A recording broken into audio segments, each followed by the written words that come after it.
بسم اللہ الرحمن الرحیم۔ آج کا موضوع ہے مسلمان حج کیسے پڑھتا ہے، اور حج جو ہے اسلام کا تیسرا رکن ہے۔ جیسا کہ پہلے میں نے پہلا رکن پیغام کلمہ ہے طیبہ، دوسرا رکن اسلام کا نماز ہے، تیسرا رکن اسلام کا حج ہے، اور چوتھا رکن اسلام کا مال سے زکوٰۃ ہے، اور پانچواں رکن جو ہے الصوم یعنی روزے ہیں۔ تو آج آپ کی خدمت میں تیسرا رکن پیش کرنے کی سعادت حاصل کر رہا ہوں، اور آج کے اس پروگرام میں فقیر آپ کو پورا طریقہ بتائے گا کہ حج کب سے شروع ہوتا ہے اور کہاں سے شروع ہوتا ہے، کہاں اس کا اختتام ہوگا۔ پہلی تو بات یہ ہے کہ حج کا معنی ہے قصد کرنا، ارادہ کرنا، اور دوسری بات یہ ہے کہ حج جو ہے یہ اسلام میں بعض تواریخوں میں لکھا ہے کہ 5 ہجری میں، بعضوں نے لکھا ہے کہ 6 ہجری میں، اور بعضوں نے لکھا ہے کہ 8 ہجری میں، اور بعضوں نے لکھا ہے 9 ہجری میں۔ یہ تفسیر تبیان القرآن سے میں آپ کو بیان کر رہا ہوں۔ حضرت سیدنا صدیق اکبر نے 9 ہجری میں حج کیا، اور حضور رحمت عالم صلی اللہ علیہ وسلم نے جب حج کا ارادہ کیا تو آپ نے 1,30,000 اصحاب کے ساتھ آپ حج کرنے کے لیے تشریف لے گئے تھے، اور حضور رحمت عالم صلی اللہ علیہ وسلم نے اپنی پوری زندگی میں ایک ہی حج کیا ہے، اور آپ نے پوری زندگی میں 4 عمرے شریف کیے ہیں۔ نبی معظم رحمت عالم صلی اللہ علیہ وسلم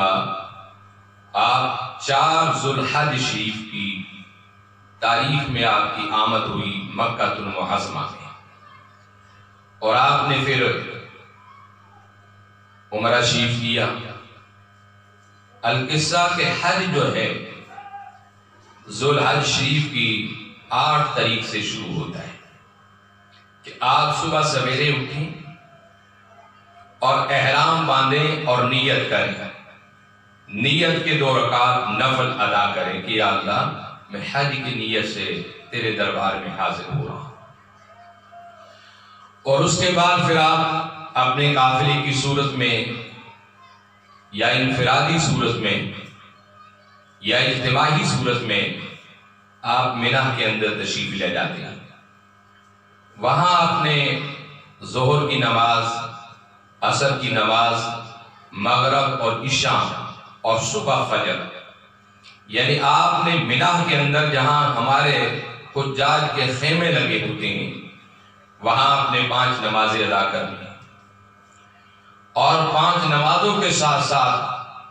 آپ نے اللہ کے حضور میں گڑ گڑا کر رونا ہے کہ مالک نہ جانے کہ دوبارہ یہ سعادت مجھے نصیب ہوگی یا نہیں ہوگی۔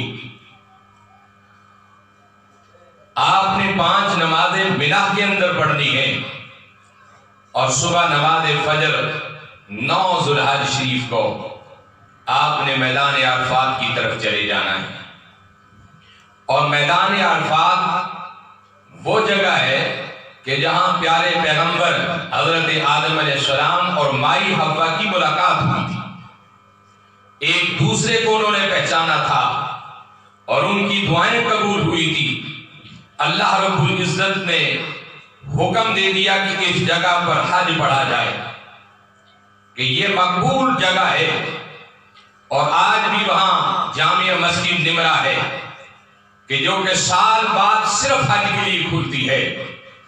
اور اس مسجد کے اندر خطبہ پڑھا جاتا ہے۔ پوری کائنات 20,000 کا مجمع ہے، 30 کا ہے، 40 کا ہے، 50 کا ہے۔ مسجد نمرہ کے دائیں بائیں اور کچھ اندر شخصیات حج کا خطبہ ہوتا ہے اور اس حاجی کے خطبے کے بعد دعا ہوتی ہے. پھر اس دعا میں پوری کائنات کے محبوب بندے جن کو اللہ نے اپنے لیے چن لیا ہوتا ہے وہ گڑ گڑا کر روتے ہیں، اللہ کی پوری خدائی کے لیے دعا کرتے ہیں، پوری مخلوق کے لیے وہاں دعا کرتے ہیں. اور وہ موقع ہے ہمیں چاہیے وہاں اپنی پوری مخلوق کے لیے، پوری امت کے لیے، پوری ملت کے لیے، پوری انسانیت کے لیے ہم وہاں دعا کریں، کیونکہ میدان عرفات وہ جگہ ہے کہ جہاں اللہ رب العزت ہر دعاؤں کو قبول فرماتے ہیں. اور پھر نماز ظہر اور عصر ایک اذان اور ایک تکبیر، ایک وقت میں دونوں نمازیں اکٹھی پڑھی جاتی ہیں. پھر وہاں سے حکم ہوتا ہے کہ اب تم مغرب سے پہلے میدان عرفات سے نکل جاؤ. میدان عرفات سے حجاج کرام اپنے قافلے کی صورت میں، اجتماعی صورت میں، انفرادی صورت میں مزدلفہ کے مقام پر حجاج چلے جاتے ہیں. اور مزدلفہ وہ جگہ ہے جہاں اللہ رب العزت ہر قسم کی دعاؤں کو قبول کرتے ہیں. اور میرے آقا رحمت عالم صلی اللہ علیہ وسلم آپ نے مغرب اور عشاء مزدلفہ کے صحرا میں جا کر ایک اذان اور ایک تکبیر سے آپ نے نماز پڑھی. وہ بھی آپ نے کٹھی وہاں جا کر آپ نے نماز ادا کرنی ہے. اور وہی مسجد الاشرام وہ مزدلفہ کے اندر موجود ہے جہاں حضور نبی کریم رحمت عالم صلی اللہ علیہ وسلم نے قیام فرمایا تھا. ساری رات آپ نے صحرا کے اندر، کھلے میدان کے اندر اپنے اللہ کو منانا ہے، اللہ کے حضور میں گڑ گڑا کر دعائیں کرنی ہے. اے ساری کائنات کو پالنے والے، میری زندگی کے گناہوں کو تو معاف فرما دے. مسجد اشعر الحرام کے قریب آپ قیام کریں، وہاں قیام کرنا میرے مصطفیٰ کی سنت ہے. ساری رات اس مزدلفہ کے اندر آپ گزارتے ہیں اور وہاں سے آپ روڑیاں اکٹھی کرتے ہیں. کم و بیش ہر حجاج اور حاجی جو ہے وہ 21 روڑیاں وہاں سے اکٹھے کرتے ہیں، چھوٹی چھوٹیاں. اور ان کو اکٹھے کرنے کے بعد جب صبح نماز فجر ادا کرتے ہیں، دعا خیر کرنے کے بعد ہر قافلہ جو ہے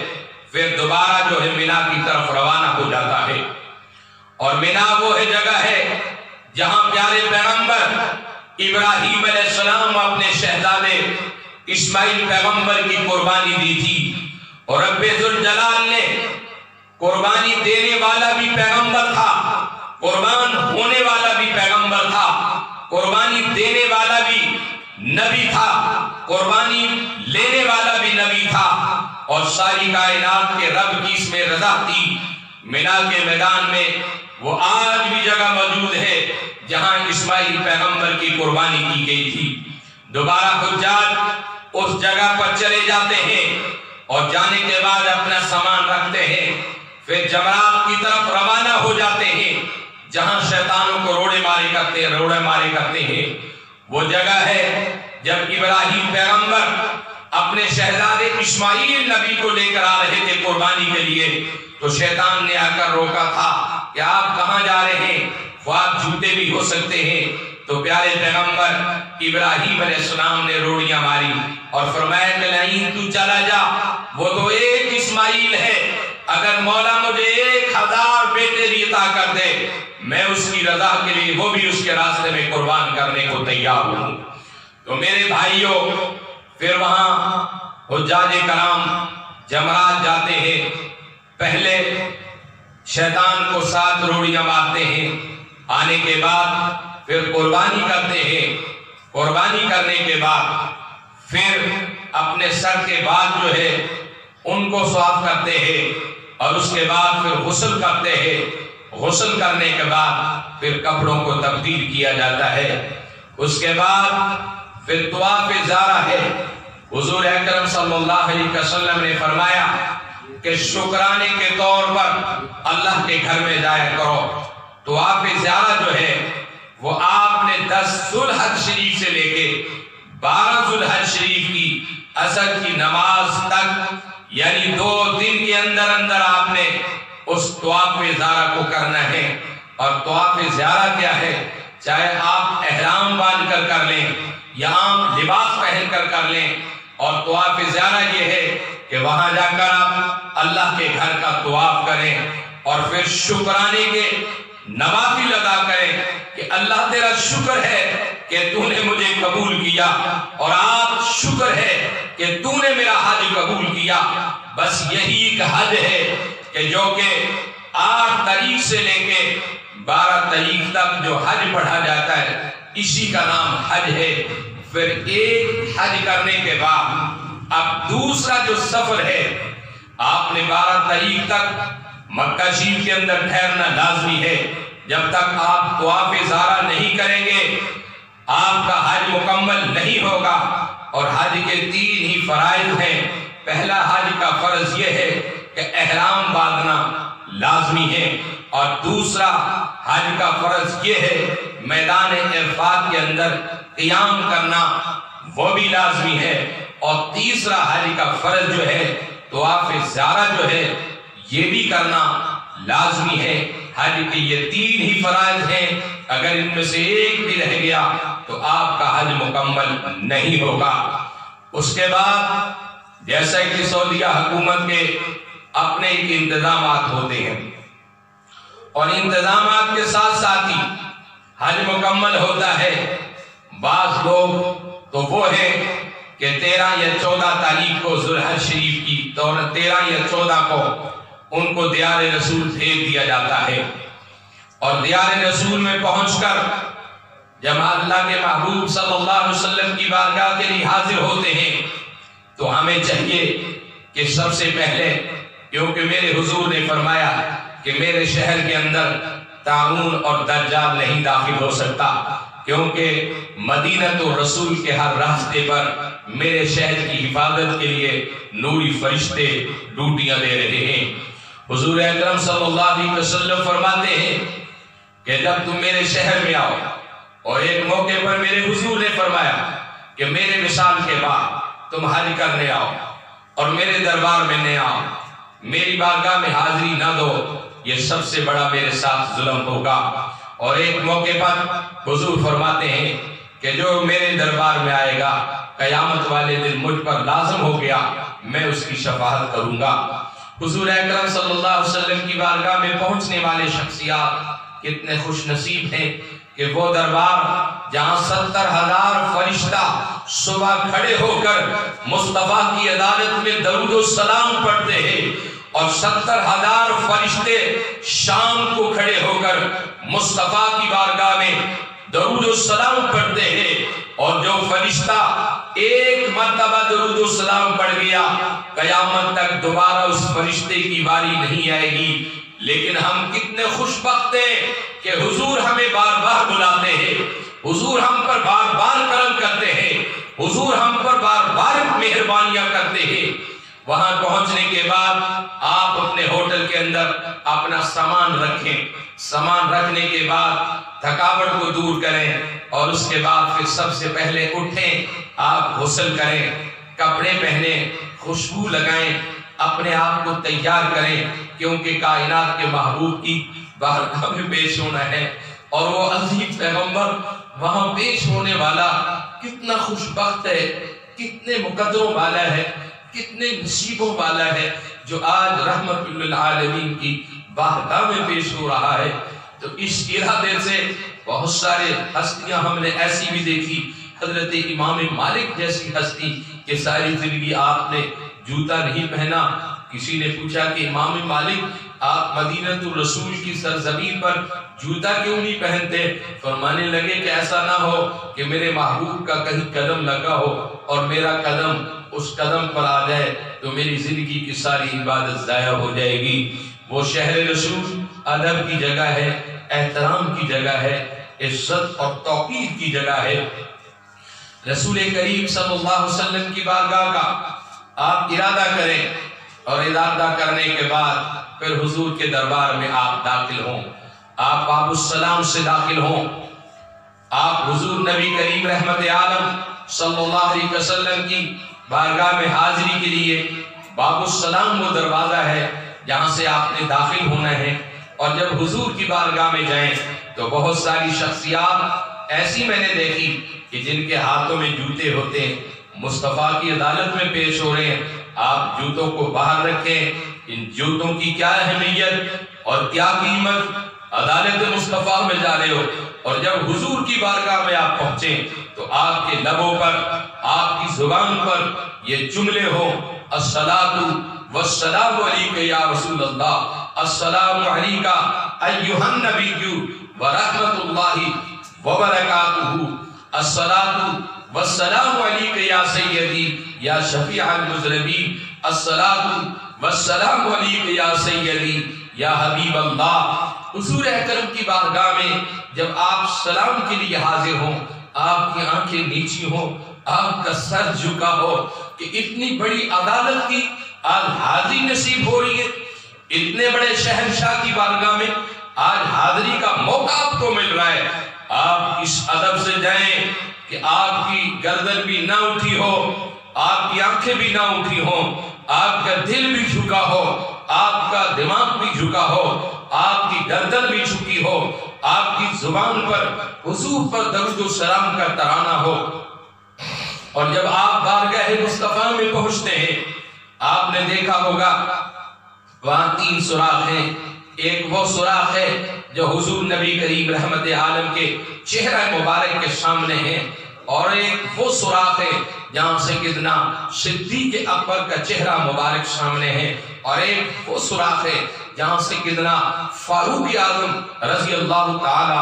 عنہما کا چہرہ مبارک سامنے ہے۔ پھر سلام کرنے کے بعد آپ جب باہر نکلتے ہیں، اور باہر نکلنے کے بعد پھر آپ کھڑے ہو کر حضور کے دربار میں ہاتھ باندھ کر، سر جھکا کر، چاہے بیٹھ کر آپ پڑھائی کریں، چاہے آپ کھڑے ہو کر حضور کے دربار میں سلام پیش کریں، اور اس عقیدت سے سلام پیش کریں، کیونکہ ہمارا عقیدہ ہے کہ ہمارے نبی اپنی قبر انور کے اندر زندہ ہے، ہمارے حضور ہمارا سلام بھی سن رہے ہیں، ہمارا درود بھی سن رہے ہیں، اور حضور ہمیں دیکھتے بھی ہیں، اور حضور ہمیں پہچانتے بھی ہیں۔ اور بندہ اس عقیدے سے جب حضور کے دربار میں حاضر ہوتا ہے، یقیناً مدینے کے تاجدار اس پر اپنی خاص توجہ بھی کرتے ہیں اور خاص کرم بھی فرماتے ہیں۔ اس کے بعد آپ سامنے دیکھتے ہیں جنت البقیع ہے، اور وہ جنت البقیع جس کے اندر 14,000 اصحاب کرام آرام کر رہے ہیں۔ حضور اکرم رحمت عالم صلی اللہ علیہ وسلم کی پیاری بیٹی جناب سیدہ فاطمہ الزہرا سلام اللہ علیہا، آپ کا روزہ مبارک ہے، جناب امام حسن، جناب حضرت عثمان غنی، جناب سیدہ حلیمہ سعدیہ، جناب سیدہ بی بی فاطمہ بنت اسد، دیگر اصحاب کے اندر قبر مبارک موجود ہے، اور 14,000 ایسے اصحاب ہیں۔ حضور نے فرمایا کہ جنت البقیع جنت کے ٹکڑوں میں سے ایک ٹکڑا ہے، تو وہاں تو خوشبخت لوگ ہی مدفون ہوتے ہیں جن کے نصیبوں میں، مقدروں میں یہ لکھا ہوتا ہے، وہاں حضور کے دربار میں وہ پہنچ کر اپنے عقیدت کے موتی پیش کرتے، حضور کی بارگاہ میں پہنچ کر وہ وہاں دفن ہوتے ہیں۔ اور ایک مقام پر حضور نبی کریم رحمت عالم صلی اللہ علیہ وسلم کی آپ مسجد میں آ جائیں، آپ فرماتے ہیں ما بین بیتی و منبری روضۃ من ریاض الجنہ۔